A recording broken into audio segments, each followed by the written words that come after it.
యువకుడిగా మెదిలి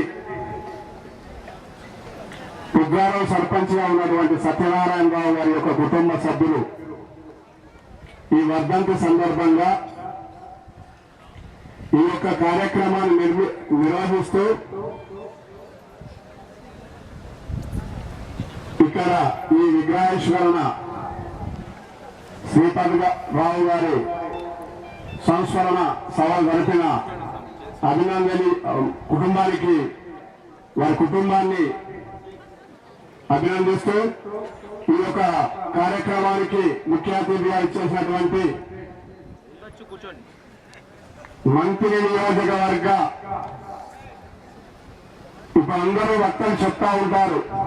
మాకు ఒక కాలేజ్ ఇచ్చారు, మాకు ఒక రోడ్డు ఇచ్చారు, మాకు ఒక స్కూల్ కట్టించారు, ఇక్కడ ఒక 2 ప్రాజెక్టులు కట్టించి ఈ ప్రాంతాన్ని అంతటికి అన్ని రంగాలలో విద్య, వైద్య, సాగునీరు, తాగునీరు,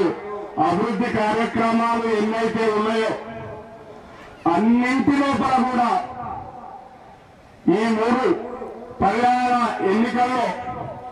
ఏ ఒక్క చిన్న అవకాశం దొరికినా ఈ ప్రాంతాన్ని ముఖ్యంగా శ్రీపతిరావు గారు కన్నటువంటి కళలు, అప్పుడు ఆయనకు మంచి విద్యావేత్తలు ఉండి ఒకవేళ తనకేలాంటి స్వార్థం ఉన్నా మంచి ఉద్యోగం లభించి ఈరోజు ఆ కుటుంబం మంచి స్థాయిలోనే ఇప్పుడున్న స్థాయి కన్నా ఇంకా ఎక్కువ స్థాయిలో కూడా సంపాదించి మంచి ఉన్నత పదవులు ఎందుకు కావచ్చు. కానీ దాన్ని ఆశించకుండా ఏదైతే తనున్న ప్రాంతం ఇక్కడ ఉన్నటువంటి ప్రజలు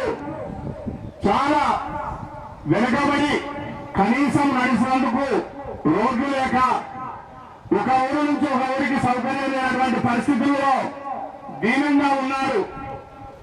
నేను బతకడం ముఖ్యం కాదు, ఈ ప్రాంత ప్రజల అభివృద్ధి ముఖ్యమనే ఉద్దేశంతో తనకున్న అన్ని అవకాశాలు విడిచిపెట్టి ఇక్కడున్న అప్పటి పరిస్థితులలో పెద్దలు చెప్తా ఉంటారు. రాజకీయంగా అనేక కష్టాలు, అనేకమైనటువంటి బాధలు అనుభవించి కూడా ఈ ప్రాంతంలో ప్రజలందరి గుండెల్లో ముఖ్యంగా ఆయన చేసిన సేవకు ఆయన పేరును మనిషి ఈ ప్రాంత ప్రజలందరూ కూడా కరెంబర్ దిగిన వాళ్ళు ఎవరైనా కానీ శ్రీపతిరావు తిరగకపోయి బుచ్చి పంతులు అనే నామాన్ని పెట్టి చిన్న పంతులు, బుచ్చి పంతులు అని ప్రేమలో పిలుచుకుంటూ ఈ ప్రాంతం అంతా ఖరీదు ఈ ప్రాంత అభివృద్ధి కోసం ఆ రోజు తనకు వచ్చిన 3 సార్లు గెలిచిన ఎన్నికల లోపల ప్రతి ఇంటింటికి కూడా